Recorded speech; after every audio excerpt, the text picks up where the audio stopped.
Hello, good morning sir को। आखिरी class कहाँ तक हुआ था?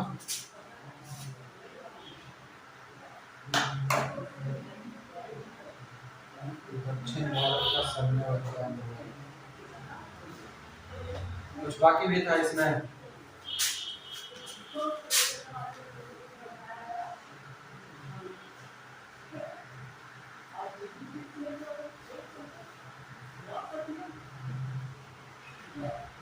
हमरो नंबर बता दीजिए हो।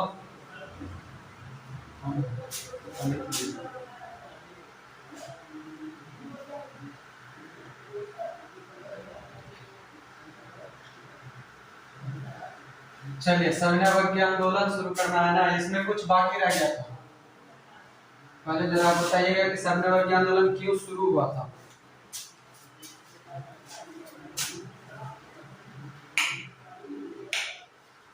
गांधी जी के 11 सूत्री मांग को लेकर के गांधी, उसके बाद अब आगे ध्यान दीजिएगा, आगे क्लास को करेंगे।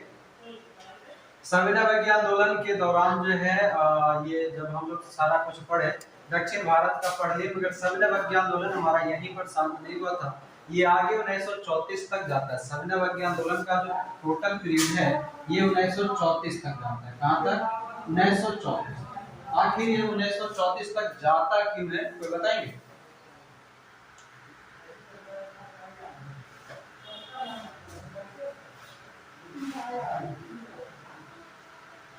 हाँ, आप लोग पढ़े थे कि संविदा आंदोलन के दौरान गांधी जी को गिरफ्तार किया गया और गिरफ्तार किए जाने के बाद गांधी जी को जो है कैद किया गया और 26 जनवरी 1931 को गांधी जी को पुनः लॉर्ड इरविन से बात करने के लिए रिहा किया जाता है। कब गांधी जी रिहा कब हो रहे हैं, लिखते चलिएगा।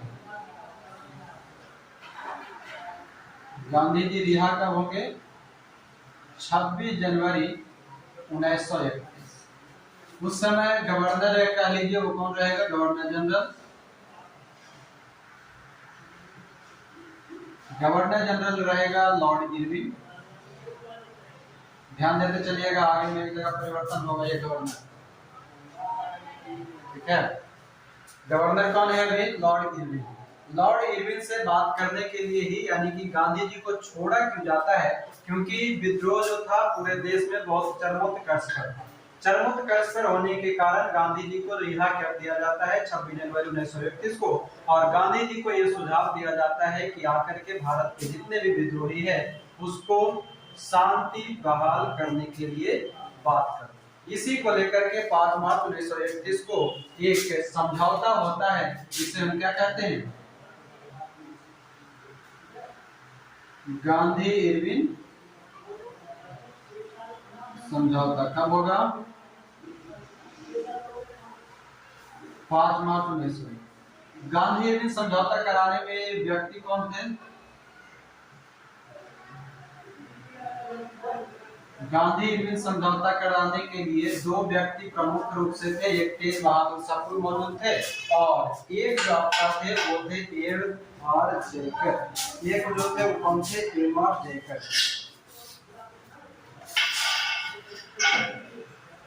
दोनों लिख लीजिएगा।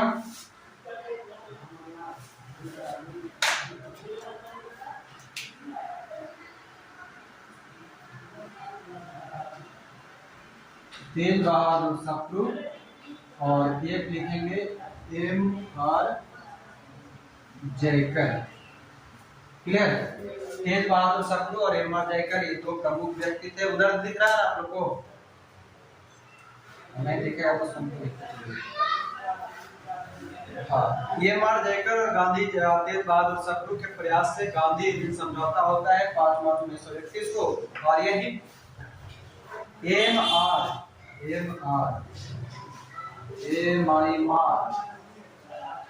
ठीक, एम.आर.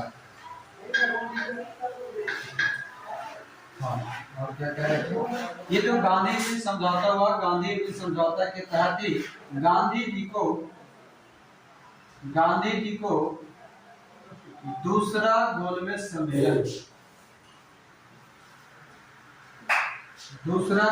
सम्मेलन के लिए इनको राजी किया जाता है। राजी मतलब मनाया जाता है कि कांग्रेस के प्रतिनिधित्व के रूप में आप जाइए। कहाँ पर जाएंगे? लंदन जाएंगे। दूसरा गोलमेज सम्मेलन डिटेल में आप लोग अभी आगे करेंगे, पहला दूसरा ये सभी आगे चलेगा। बस खाली इसमें इतना लिखिए कि दूसरा गोलमेज सम्मेलन के लिए ये निकल, ठीक है।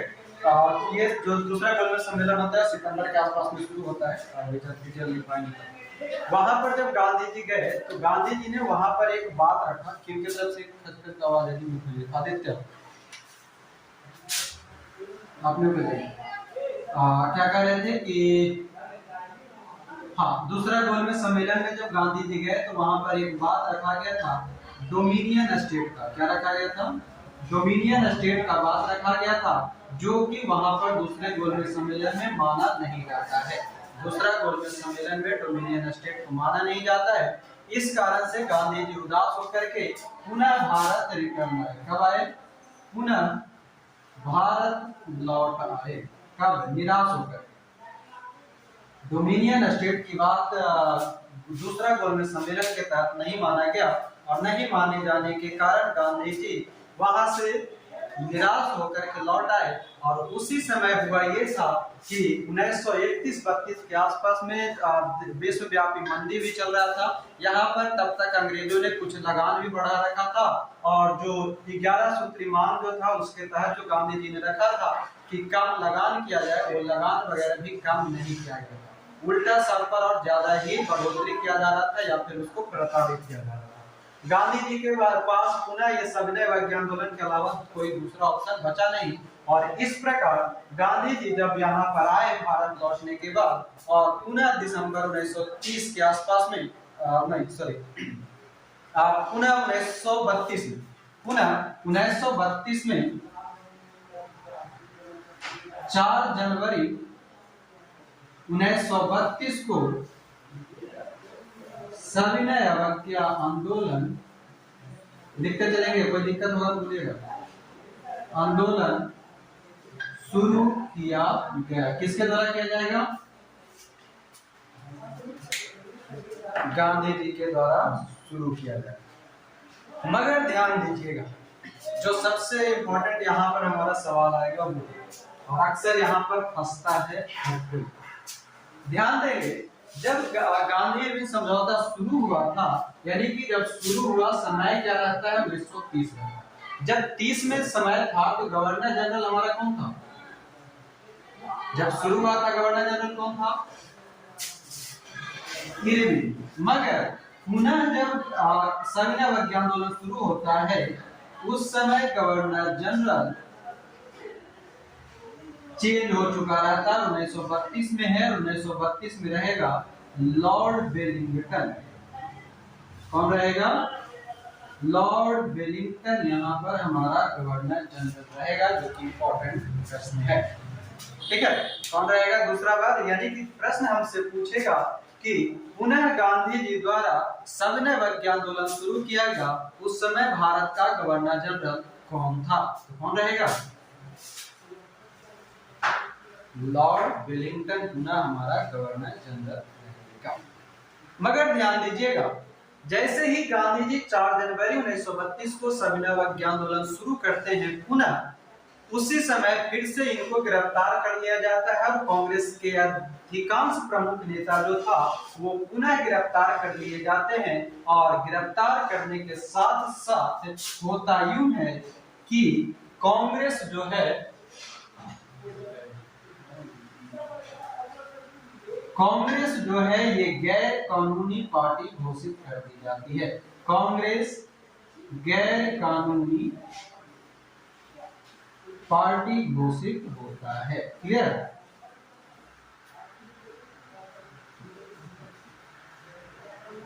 यानी कि इसको जो कांग्रेस था उसको गैर कानूनी पार्टी घोषित कर दिया जाता है। कब? इसी 4 जनवरी 1932। यहां तक क्लियर है? कोई दिक्कत? बताएंगे? नहीं दिक्कत। साथ ही साथ एक पॉइंट और बीच में डालिएगा कि जब 1930 में शुरू किया गया था, 1930 के समय में हम लोग जब पढ़ रहे थे गांधी जी का 11 सूत्री मांग, वहां पर हमने एक पॉइंट बताया था कि टैक्स का रेट जो है कम किया जाए। बताए थे? टैक्स रेट कम करने का बात बताए थे। तो जब टैक्स रेट कम करने का बात बताए थे तो यहीं पर एक कथन मतलब कि नारा लिख दीजिए करके, न लगाम 1930 में दिया था, इसको वहां पर ब्लैंक छोड़िएगा, पता नहीं दिया था 1930 में।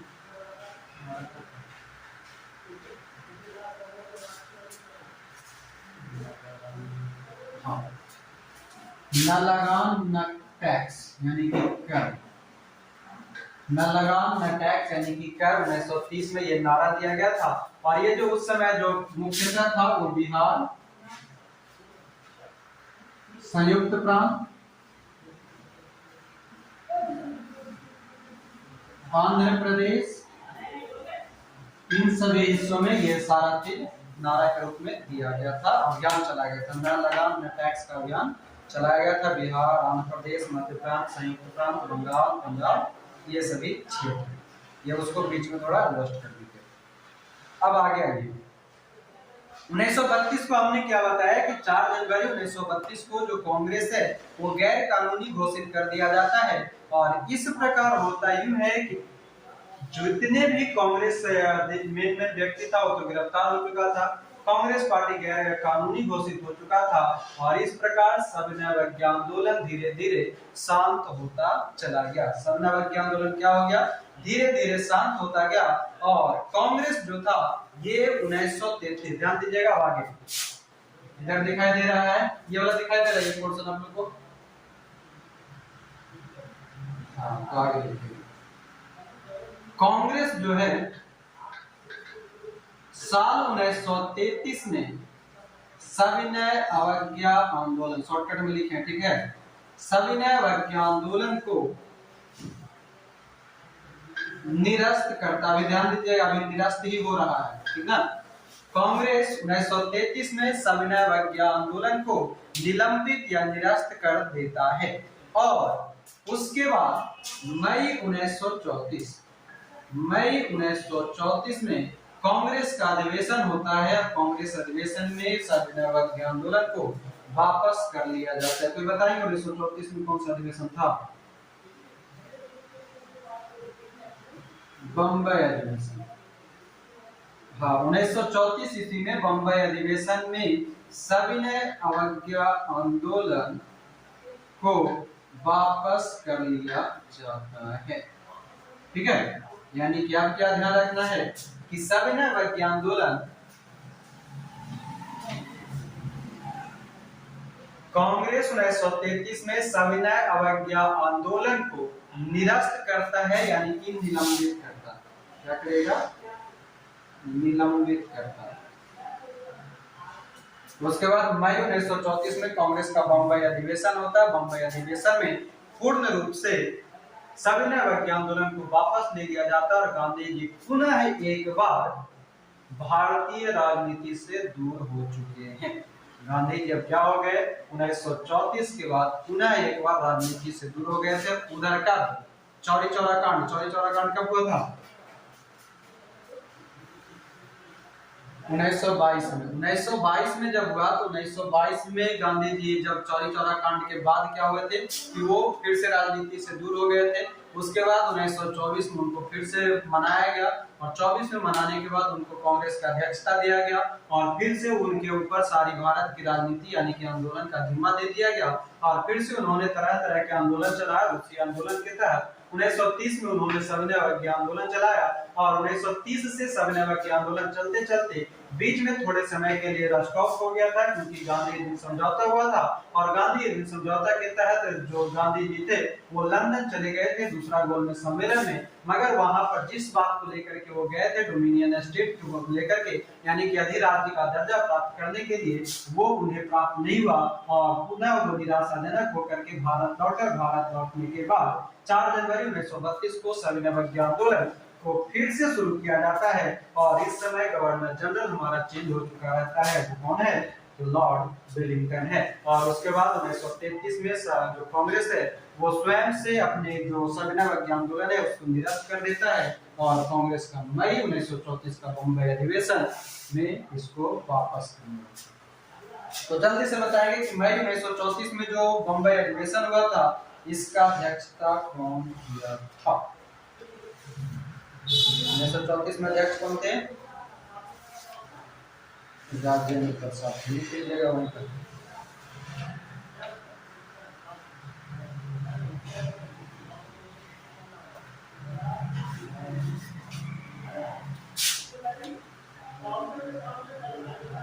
बम्बई अधिवेशन 1934 का जो अध्यक्ष थे वो थे राजेंद्र।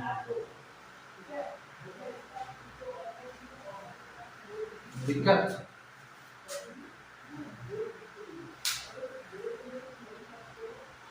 नहीं ना?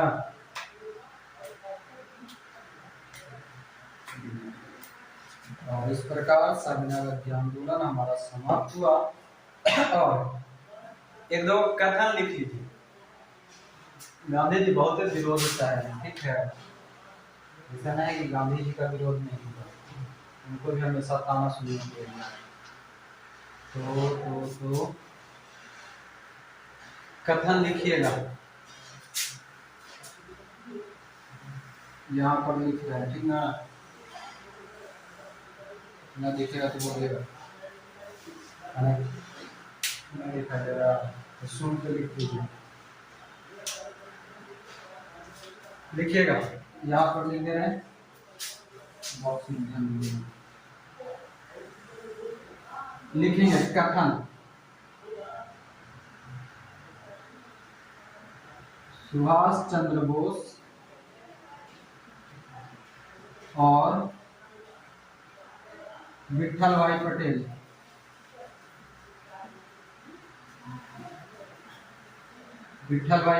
का कथन है गांधी जी को लेकर के, ठीक है? गांधी जी को कहा, क्या कहा? तो लिखेंगे सुभाष चंद्र बोस और विठल भाई पटेल ने गांधी जी के बारे में कहा कि गांधी जी एक राजनीतिज्ञ के रूप में, यानी कि एक राजनीतिक व्यक्ति के रूप में वो हमेशा असफल रहे। क्या रहे? राजनीतिक रूप में वो हमेशा असफल रहे। कि गांधी जी जितना आंदोलन शुरू किए, वो अपनी अहिंसा के चक्कर में जब वो हिंसा का, यानी कि उस आंदोलन का परिणाम निकलने वाला रहता था, बीच में थोड़ा बहुत मारपीट होता था, तो सीधे आंदोलन वापस कर लेते थे। इसलिए विठल भाई पटेल और सुभाष चंद्र बोस ने कहा कि एक राजनीतिक नेता के रूप में महात्मा जी हमेशा असफल रहे, ठीक है? और जो ये वेलिंगटन आ गया था ना, वेलिंगटन एक नंबर के खतरा आदमी, जैसे ही गवर्नर बन के आया 1932 के आसपास में, ठीक है, और जैसे ही बन के आए तो उसी समय से कांग्रेस को इतना दबाया कि एक दिन आकर के इसको बर्बाद कर दिया, गैर कानूनी घोषित कर दिया। इसी कारण ये जैसे ही आया था तो 1932 में कांग्रेस को कहा कि कांग्रेस 1930 के बाद से धीरे धीरे अपनी क्षमता को खोता है। क्या है? अपनी क्षमता को खो दिया। और इस प्रकार ये था हमारा स्वाधीनता आंदोलन, जो कि पूर्णतः समाप्त होता। यहाँ तक में किसी को कोई दिक्कत नहीं ना? चलिए अगला पॉइंट देखिए तो क्या है, टेबल में लिखिएगा पॉइंट क्या है।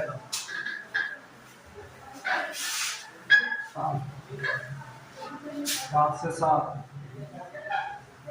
सुबह 5 से 7 कैरेंट है, दोपहर के 1 से 2 वो कैरेंट उन्हीं को मिलेगा जो 1 से 2 वाला बैच ज्वाइन करेंगे। बच्चे कुछ बाकी है वो जल्दी से फटाफट कर लीजिएगा और शुरू करेंगे। हम हेडिंग डाल लेंगे प्रथम गोलमेज सम्मेलन।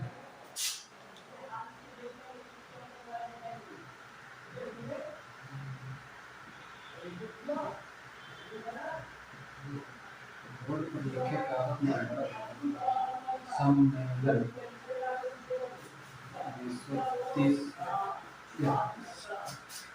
1930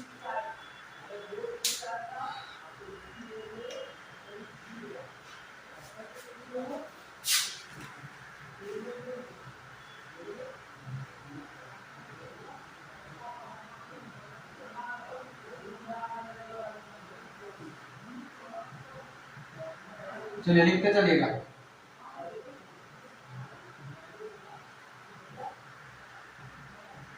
हाँ देखेंगे प्रथम गोलमेज सम्मेलन की अगर बात किया जाए, जिसको हम फर्स्ट राउंड टेबल कॉन्फ्रेंस, यानी कि गोलमेज का मतलब मेज मतलब टेबल है, और कुछ ना समझिएगा, गोल मतलब राउंड, मतलब राउंड टेबल। जो कॉन्फ्रेंस होता था, जो लोग सब बैठता था, वो ऐसे एक गोल टेबल रहता था, उसी पर एक तरफ अध्यक्ष, बाकी सारा व्यक्ति एक दूसरे को देख करके सामने बैठता था, इसलिए उसका नाम रखा गया राउंड टेबल कॉन्फ्रेंस, जो कि 12 नवंबर 1930 से 19 जनवरी 1931 तक चलता है। प्रथम गोलमेज सम्मेलन जो कि लंदन के सेंट जेम्स पैलेस, ध्यान दीजिएगा, लंदन है, लंदन का कौन सा, सेंट जेम्स पैलेस, यहीं पर होता था। गवर्नर कौन रहेगा तो बताएंगे?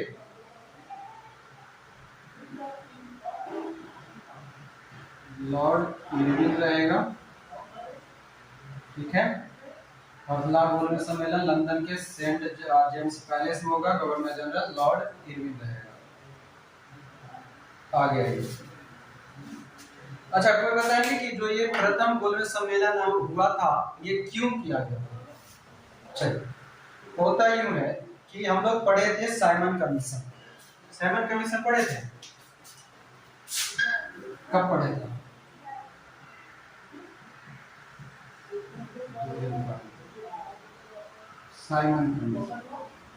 साइमन कमीशन जो कि 1927 में गठित होता है, 1928 में भारत आता है, 1930 में अपना रिपोर्ट देता है। इतना पढ़े थे, है ना।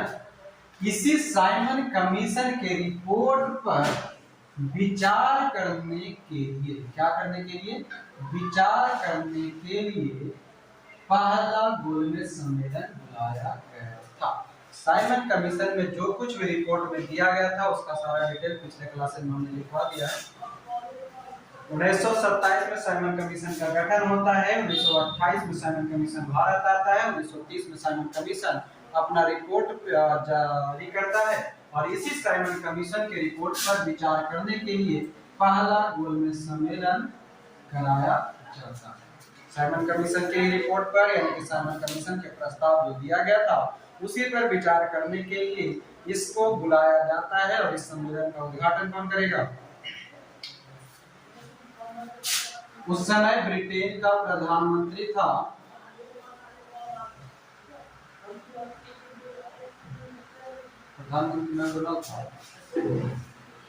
राजा कौन था?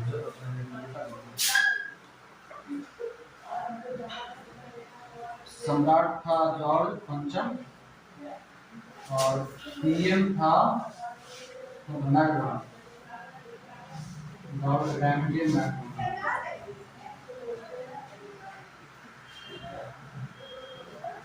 इसको लिख लेंगे। ब्रिटेनी सम्राट था जॉर्ज पंचम, और प्रधानमंत्री उस समय था लॉर्ड रैमजे मैकडॉनल्ड, ठीक है। इसमें टोटल जो है लगभग 89 प्रतिभागी भाग लिए, प्रतिभागी के वो 89। सम्मेलन में 89 को प्रतिनिधि ने भाग लिया था। लिखिएगा इसमें 89 को में कुछ इंपॉर्टेंट वाला लिख लीजिए। 16, 16, 32 और 57 कितना बनेगा? 32 कितना? 7 2 9 5 2 9 89 की ये हम तो इंग्लिश गणित पढ़े लगी है, 89 है। गणित पढ़ लिए थोड़ा बोलते हैं, मतलब पढ़े लगे नहीं। लिखिएगा, लिखेंगे ब्रिटिश भारत के प्रतिनिधि, इसको 89 को बांटिएगा।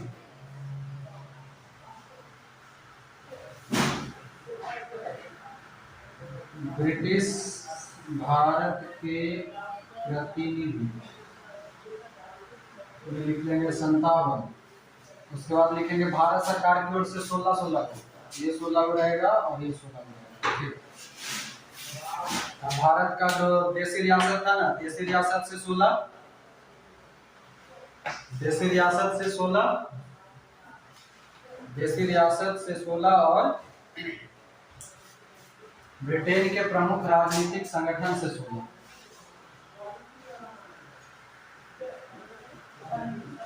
देशी रियासत से 16, और ब्रिटेन के क्या था जो राजनीतिक पार्टी, ब्रिटेन के राजनीतिक पार्टी से 16, देशी रियासत से 16, 16, 32, 57, 89 हो गया ना, प्रूव कर दिए ना।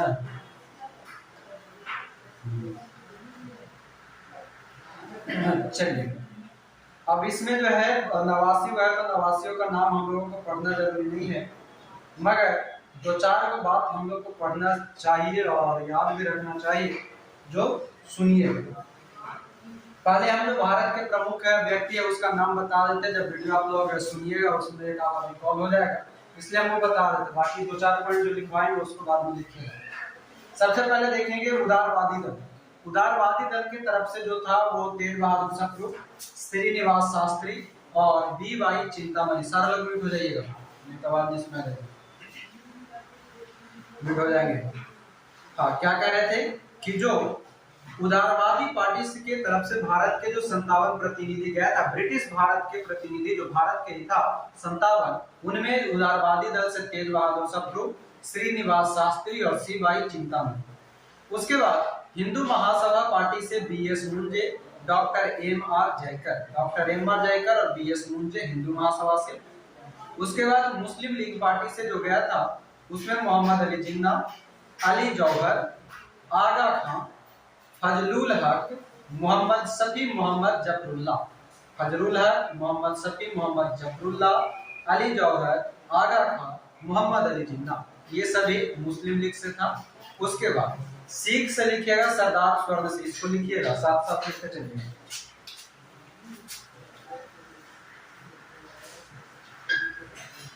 सरदार स्वर्ण सिंह, ये एक का कोई व्यक्ति है जो इम्पोर्टेंट है, सिख पार्टी से जाएगा। उसके बाद लिखेंगे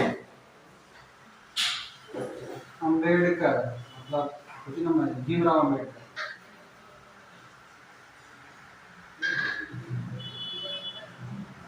भीमराव अम्बेडकर किस पार्टी से?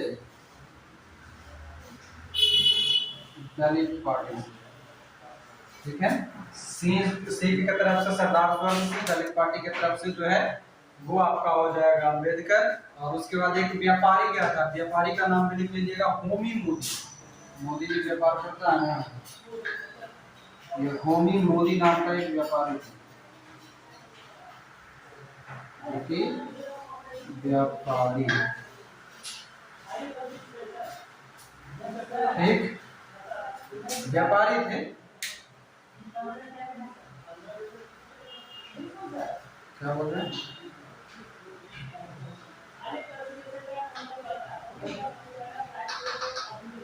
ये जो भारत के जो 57 प्रतिनिधि गए थे ना, ब्रिटिश भारत के 57 प्रतिनिधि पहला गोलमेज सम्मेलन में भाग लेने, उनमें से कुछ प्रमुख का नाम है जो कि हमारे एग्जाम में कभी कभी पूछ लेते हैं। एक और लिखिएगा, केटी पाल, केटी पाल, ये ओंगल ईसाई, ओंगल ईसाई थे, मतलब ओंगल भारतीय ईसाई पार्टी से थे, ओंगल भारतीय ईसाई थे, ओंगल भारतीय ईसाई।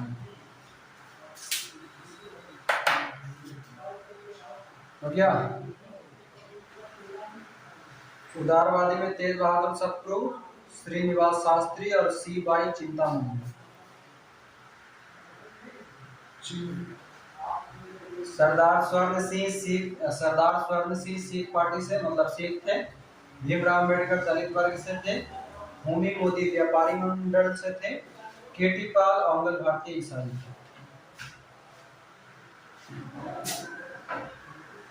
होमी मोदी,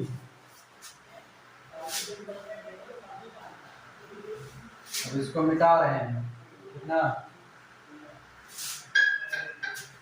हाँ देखिए, पहले को रिवाइज करवा देते हैं। बात कर रहे थे हम लोग प्रथम गोलमेज सम्मेलन का, भी और है इसमें आगे लिखेंगे। प्रथम गोलमेज सम्मेलन जो कि 1930 से 1931 के बीच चलता है, जो कि 12 नवंबर 1930 से 19 जनवरी 1931 के बीच चलता है, जिस समय जो स्थान है वो सेंट जेम्स पैलेस है, लंदन के तहत ये किया जाता है, जिस समय गवर्नर जनरल के रूप में लॉर्ड इरविन रहेगा। और ये होता क्यों है, तो साइमन कमीशन की रिपोर्ट पर विचार करने के लिए उस समय ब्रिटेन के प्रधानमंत्री जो हुआ करता था रैमजी मैकडोनाल्ड और सम्राट हुआ करता था जॉर्ज कॉनिंग। टोटल जो पहला जो गोलमेज सम्मेलन हुआ था उसमें प्रतिभागी के रूप में 89 लोग शामिल हुआ था, जिसमें से ब्रिटिश भारत के प्रतिनिधि 57, देशी रियासत से 16 और ब्रिटेन के राजनीतिक पार्टी से 16। इसमें कुछ प्रमुख व्यक्तियों में ऑंगल भारतीय ईसाई के रूप में केटी पाल को, दलित के रूप में भीमराव अम्बेडकर को, सिख के रूप में सरदार स्वर्ण सिंह को और व्यापारी मंडल से होमी मोदी को याद रखेंगे। कोई दिक्कत?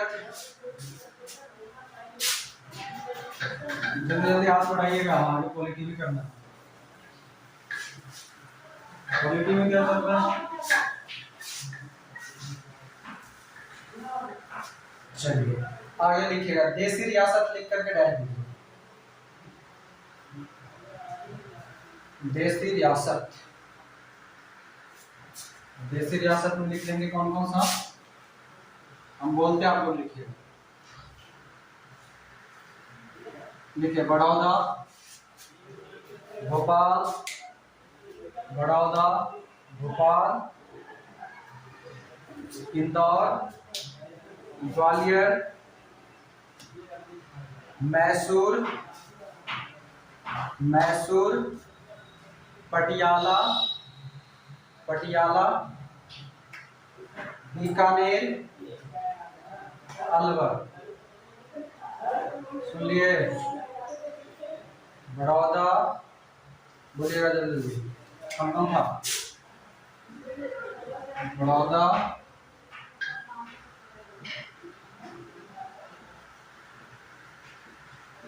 भोपाल, मैसूर, बीकानेर,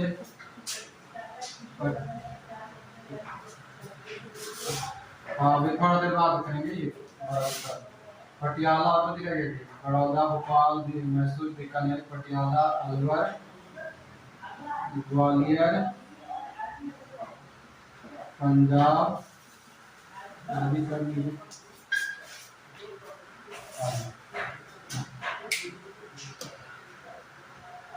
अब आगे का कहानी जी बोलिए।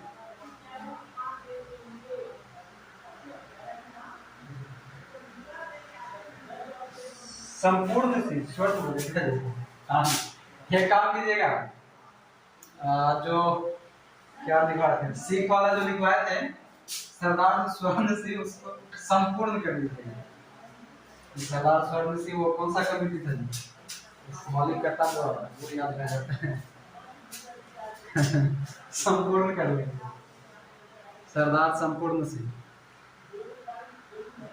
संपूर्ण हो के अधूरा करवा रहा है।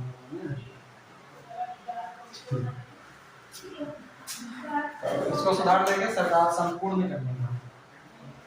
और 16 प्रतिनिधि जो ये गया था देशी रियासत वाला, उसमें से कुछ का नाम आपको लिखवा दिए हैं, इम्पोर्टेंट है वो, और भी बहुत सारा लोग गया था। अब आगे का कहानी समझिएगा, मतलब सुनिएगा। ये सारे के सारे जो है मैसूर, ग्वालियर, अलवर, बीकानेर, पटियाला, पंजाब, भोपाल, ये सभी के जो लोग थे वो तो गए वहां पर 16 प्रतिनिधि के रूप में। जॉर्ज पंचम जो था, जॉर्ज पंचम ने क्या किया कि विभिन्न वर्ग तथा अल्पसंख्यक के हितों की सुरक्षा का आश्वासन, ठीक है, आश्वासन देने के साथ साथ वहां पर जितने भी सदस्य था वो मतभेद उन लोगों के बीच आरंभ हो गया। क्या हो गया? मतभेद आरंभ हो गया। और मतभेद आरंभ होने के कारण भारतीय प्रतिनिधि भारत के लिए एक संघ की अपना स्थापना की बात रख दी। मतभेद हो ही रहा था, एक अपना अलग संघ की बात भी वहां पर रख दी जाती है। और अनेक अंग्रेजी प्रतिनिधि जो था भारत को डोमिनियन स्टेट की जो बात की जा रही थी पहला गोलमेज सम्मेलन में भी, वहां पर भी डोमिनियन स्टेट नहीं दिया। और डोमिनियन स्टेट नहीं देने के कारण जो है पुनः ये सभी के सभी जो है इस प्रकार असफलता के रूप में आगे बढ़ रहा था। इसी बीच डॉक्टर बी.आर. अम्बेडकर जो दलित वर्ग की तरफ से गए थे, उन्होंने अनुसूचित जातियों के लिए पृथक निर्वाचन की व्यवस्था की मांग की। किसने? डॉक्टर अंबेडकर ने। पहला गोलमेज सम्मेलन के अंतर्गत अनुसूचित जातियों के लिए पृथक निर्वाचन की व्यवस्था मांगा। मुसलमानों के लिए एक सात सांप्रदायिक पृथक निर्वाचन, संयुक्त निर्वाचन प्रणाली, जनसंख्या के अनुपात में प्रतिनिधित्व एवं इन सभी बातों को वहां पर रखा गया। मुस्लिम लीग की तरफ से ये सभी रखा गया, सांप्रदायिक पृथक निर्वाचन, संयुक्त निर्वाचन प्रणाली, उसके बाद जो है अनुपात में प्रतिनिधित्व, ये सब। मगर जब ये सभी लोग अपना अपना मांग रख रहा था, इसका कोई भी रिजल्ट नहीं निकला और रिजल्ट नहीं निकल सकने के कारण ब्रिटिश सरकार जो था वो अखिल भारतीय संघ का निर्माण कर दिया। क्या कर दिया? अखिल भारतीय संघ का निर्माण किया। ये इतना, ये पॉइंट याद रखिए, अखिल भारतीय संघ का निर्माण किसके द्वारा किया जाएगा? तो ब्रिटिश सरकार के द्वारा किया जाएगा। ठीक है। और उसके साथ साथ क्या होता है? प्रदेशों में पूर्ण उत्तरदायित्व कर दिया जाता है, केंद्र में द्वैध शासन व्यवस्था लागू कर दी जाती है और पहला गोलमेज सम्मेलन था इन सभी मतभेदों के कारण विफल हो जाता है, यानी कि पहला गोलमेज सम्मेलन असफल हो जाता है। तो ये हो गया हमारा गोलमेज सम्मेलन समाप्त। पहले से बताएंगे, कोई दिक्कत यहाँ पर? आगे बढ़े।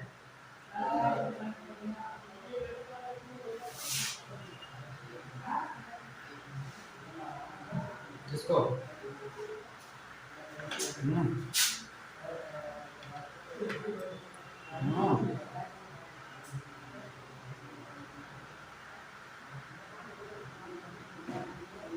लंका जल गई, लंका जल गई, इनका पता नहीं कि सीता किसकी बीवी थी।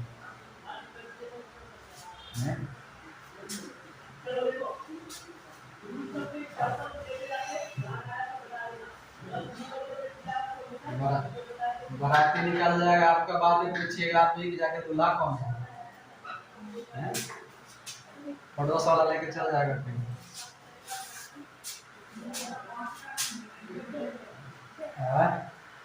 12 नवंबर 1930 जो 9 जनवरी 1931। ठीक है, इसे कीजिएगा है अपना मेहरारू छोड़ के दूसरा का मेहरारू पीछे पड़ जाते हैं आप।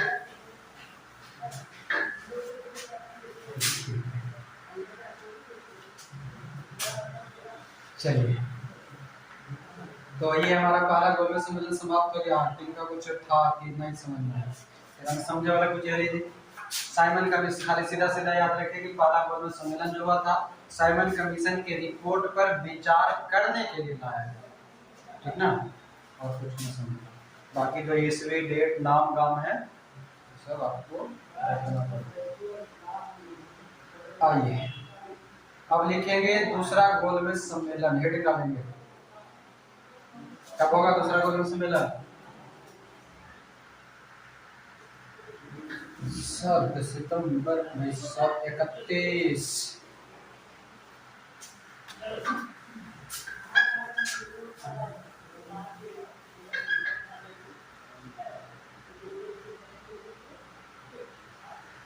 अखिल भारतीय संघ का मतलब ये हो गया कि अब जो है भारत में एक संघात्मक व्यवस्था को लागू कर रहा था, यानी कि केंद्र के अंतर्गत द्वैध शासन व्यवस्था को लागू करने की बात कर रहा है। ठीक है, हाँ, मजबूत करने के लिए अखिल भारतीय संघ हो गया, मतलब पूरे भारत में ब्रिटिश सरकार की तरफ से अखिल भारतीय संघ बना दिया गया। यानी कि पहले जो ये नहीं था, छोटा छोटा रियासत ही सब, ये सबको जोड़ करके उसने कर दिया अखिल भारतीय संघ। ठीक ना, जब भी किसी भी चीज में, ठीक है, एक चीज आप ध्यान दीजिए, एक कॉमन वर्ड होता है, जब भी अगर आपको किसी भी वर्ड के आगे अखिल लिखा हुआ मिल जाएगा ना, अखिल का मतलब होता है संपूर्ण। ये चीज है, कोई भी चीज आप ले लीजिए उसके अंतर्गत अखिल लगा हुआ है तो वो संपूर्णता को दर्शाता है, यानी कि विशेष रूप में। विशेषता मतलब कि उसके बारे में एक्स्ट्रा जो होता है वो दर्शाने का काम करता है। क्लियर? चलिए अंग्रेजी दिखा देते हैं, बहुत थोड़ी बना दिखा देते हैं। सोचिएगा नहीं कि हम फोड़ेंगे, तो फायदा नहीं।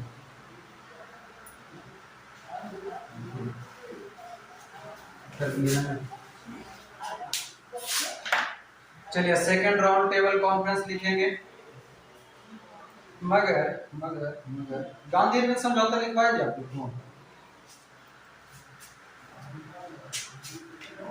अच्छा ये सब एक साथ लिख लीजिए, तीनों बोल में सम्मेलन तब आगे लिखवा देंगे गांधी ने। मगर खाली इतना दिमाग में रखिए, इसे जान ही रहे होंगे आप लोग कि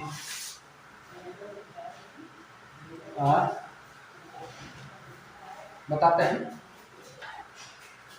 हाँ इसका डेट लिखिएगा 7 सितंबर में से।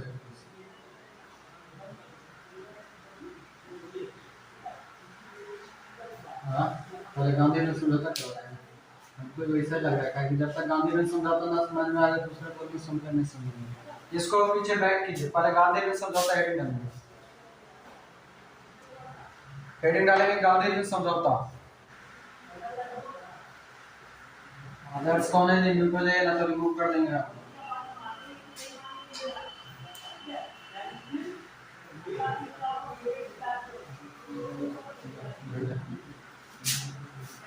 हाँ मैं समझो कहाँ पर अपना काम करें।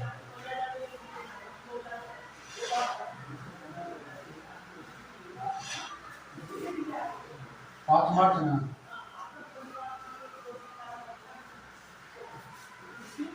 चलिए गांधी अहिंद समझौता 5 मार्च 1931। झटके में इसको लिखिए, बाकी कल करेंगे। चलिए देखिएगा, होता यूं है कि पहला गोलमेज सम्मेलन जो था हमारा 1930 से 1931 के बीच में, यानी 19 जनवरी 1931 तक जो चल रहा था, पहला गोलमेज सम्मेलन क्या हुआ, सफल या असफल? असफल। पहला गोलमेज सम्मेलन जो है असफल हो जाने के बाद 5 मार्च 1931 को जितने भी उदारवादी नेता था, यानी कि उसके अंतर्गत अभी थोड़ा देर पहले बताए थे कि तेज बहादुर सप्रू और एम.आर. लेकर, ये दो व्यक्ति मिलकर क्या किया कि जो उस समय के वाइसराय जो था, गवर्नर जो था लॉर्ड इरविन और महात्मा गांधी के साथ क्या करवाता है, एक समझौता करवाता है। वो समझौता कहलाता है गांधी इरविन पैक्ट या गांधी इरविन समझौता। ठीक है, गांधी इरविन समझौता जब कराया गया उसके अंतर्गत कुछ शर्त रखा गया। ये शर्त आपके लिए इंपॉर्टेंट है, कुछ ज्यादा नहीं। ये शर्त आप एक करके हम बोल देते हैं, आप लोग बाद में वीडियो सुन लीजिएगा, लिखने का टाइम नहीं। ठीक है, शर्त आप लोग ध्यान से सुनिएगा। पहला शर्त जो रखा गया था गांधी इरविन समझौता के तहत कि कांग्रेस और उसके जितने भी जो कार्यकर्ता था उसका जो जब्त किया गया, जो जितने भी संपत्ति था उसको वापस किया गया, यानी कि जब्त की गई संपत्ति वापस किया गया। क्या किया गया, जब्त की गई संपत्ति वापस किया गया। ठीक है, पहला शर्त। दूसरा जो था कि सरकार द्वारा जितने भी अध्यादेश और अनुपूर्ण अभियोग जो लाया गया था, यानी कि जितने भी अध्यादेश था, अध्यादेश उसको वापस किया जाए। क्या किया जाए, अध्यादेश को वापस किया जाए। तीसरा जो था कि जितने भी हिंसात्मक कार्यों के कारण जितने भी व्यक्ति को गिरफ्तार किया गया था उन सभी व्यक्तियों को छोड़ा। सबसे बढ़िया इंपॉर्टेंट पॉइंट यही है, और इसी में गांधी जी वो गलती कर बैठे थे जिसके कारण हमारे 3 क्रांतिकारी मारे गए। तो हिंसात्मक कार्य में जितने भी अभियुक्त व्यक्ति जो राजनीतिक कैदी बनाया गया था उसको मुक्त करने की बात कही गई। अफीम शराब ये सभी की दुकान बंद करने की बात कही गई। नमक बनाने के लिए समुद्र के किनारे जितने भी गांव था या जो लोग थे उनको समुद्र के किनारे नमक बनाने की सुविधा दी जाए, यानी कि छूट दी जाए, ये सभी बातें रखा। ठीक है, अब ध्यान, और ये तो ऐसा हो गया गांधी ने समझौता है। महात्मा गांधी ने कौन कौन सा बात रखा था गांधी समझौता के तहत, अब वो ध्यान से सुनिए। पहला, महात्मा गांधी ने जब कांग्रेस की ओर से जो शर्त स्वीकार की, मतलब कि महात्मा गांधी इरविन का समझौता, ये यानी कि इरविन का कौन कौन सा बात स्वीकार किए। सबसे पहला कि सविनय अवज्ञा आंदोलन को स्थगित किया जाए, कांग्रेस दूसरे गोलमेज सम्मेलन में भाग ले, और साथ ही साथ ये भी कहा गया कि जितने भी भारत के अंतर्गत कोई भी जो जांच होगा उसमें निष्पक्ष न्यायिक जांच की अनुमति दी जाए, और नमक कानून उन्मूलन की मांग और बहिष्कार की मांग को वापस लिया जाए। ये गांधी जी ने बात रखा था किसके पक्ष में?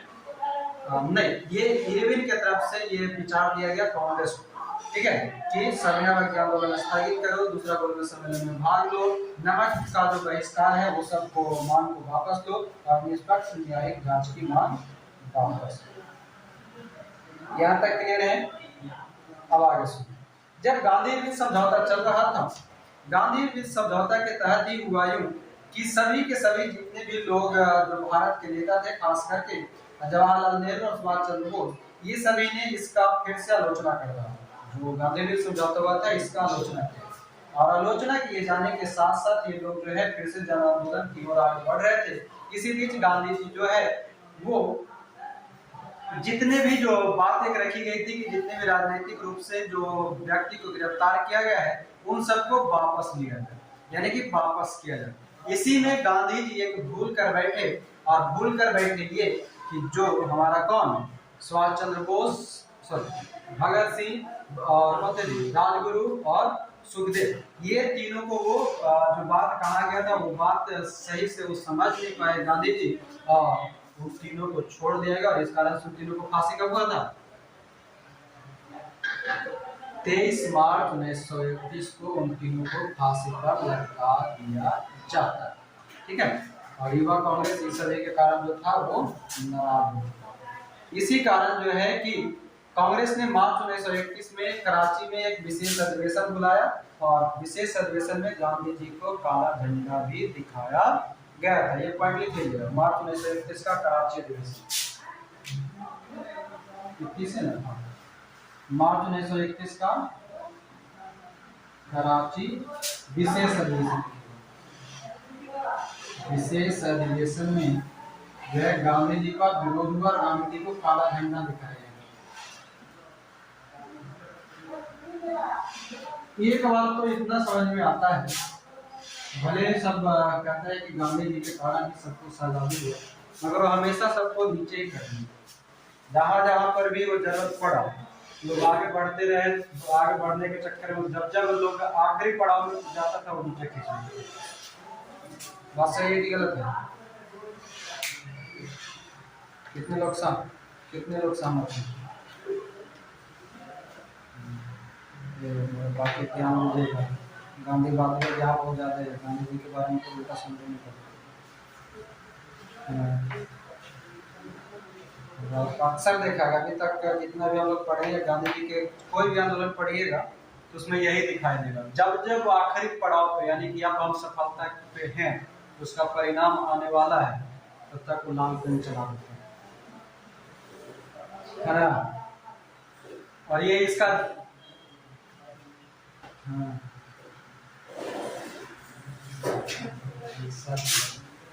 तो मतलब इसका मतलब गांधी जी अपना बचाव कर लेते हैं। गांधी को फांसी दे देना कोई इतना आसान बात नहीं।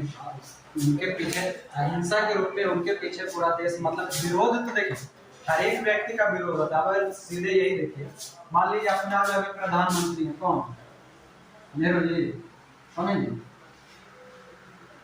नरेंद्र मोदी जी, है ना। नरेंद्र मोदी जी हैं, भारत के अंतर्गत इनका हर एक जगह विरोध होता है, क्या होता है ना। भारत के अंतर्गत हर एक पार्टी, हर एक छोटा बड़ा जिसको जैसा होता है वो विरोध कर देता है। अगर कोई पाकिस्तानी विरोध करे, पाकिस्तानिया कुछ बोले तो क्या ये लोग शांत बैठेगा? अगर विदेश में नरेंद्र मोदी जी का अगर कोई मतलब कि अपमानित करता है तो भारत के कोई भी विरोधी पार्टी या कोई भी नागरिक उस चीज को एक्सेप्ट करेगा?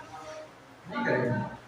हर एक व्यक्ति जो भी रहेगा वो हमेशा कभी परफेक्ट नहीं होता है, उसको हमेशा आरोप प्रत्यारोप दोनों झेलना पड़ता है। आरोप प्रत्यारोप में जो अच्छा लगे उस पर विचार करके आगे बढ़ने वाला ही आगे बढ़ पाता है।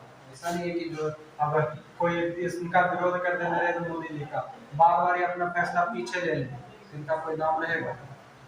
सबसे बड़ा देखिए ना रिजल्ट 370 का कितना विरोध हुआ। कहीं ना कहीं हम लोग तो हम तो बचपन से हमेशा जब भी 370 के बारे में जब से पढ़ना शुरू किए तब से मेरा मन में विचार था कि काहे इसको वापस ले लो, एक ना एक समय आया कि वापस हो गया। वैसे एक काला कानून जो था, ये नहीं सॉरी कौन सा था, 3 तलाक वाला, है ना।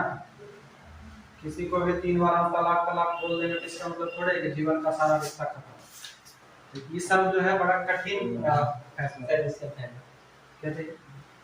चप्पल ये रहा। दोनों दे दीजिए, दोनों लाइन में रखो।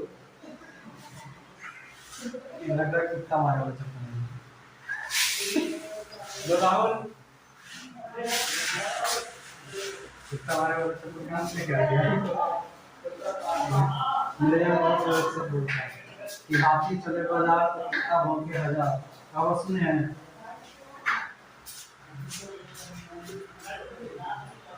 सुने हैं? मैं सुना। बात करेंगे बाद में। कहाँ पर थे? गांधी में समझौता ना। और यही कारण जो था कि इनका विरोध हुआ, काला झंडा भी दिखा दे बोल गया, है ना।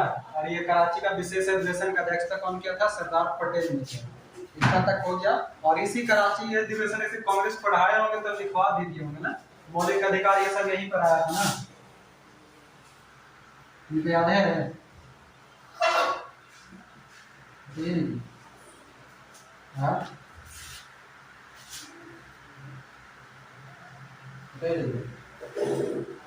मौलिक अधिकार क्या बोल रहे हैं? हाँ मौलिक अधिकार मौलिक कर्तव्य जो राष्ट्रीय आर्थिक कार्यक्रम मिशन कराची अधिवेशन, पीछे कांग्रेस पढ़ाया होंगे उसमें लिखाया होगा, यहाँ पर लिखे। और यही कराची अधिवेशन में गांधी जी को कथन कहे थे, जब इनको काला झंडा दिखाया गया था ना तो वो कथन बोले थे, तो बताएंगे। गांधी मर सकता है, गांधी बाद, ये याद रखिएगा। कौन से अधिवेशन में कहा गया था कि गांधी मर सकता है, गांधीवाद ने मतलब कहा नहीं, गांधी जी ने कहा, ठीक है। गांधी तो मर सकता है, गांधीवाद नहीं, बिल्कुल सही है, आज तक नहीं मरा। तो इसको यहीं पर समाप्त करेंगे, ठीक ना। और कल है सैटरडे तो क्लास होगा, कल पढ़ेंगे दूसरा गोल में समय। यहाँ तक में कोई नहीं को कोई दिक्कत है जो तो झट से बताइए और फट से फिर और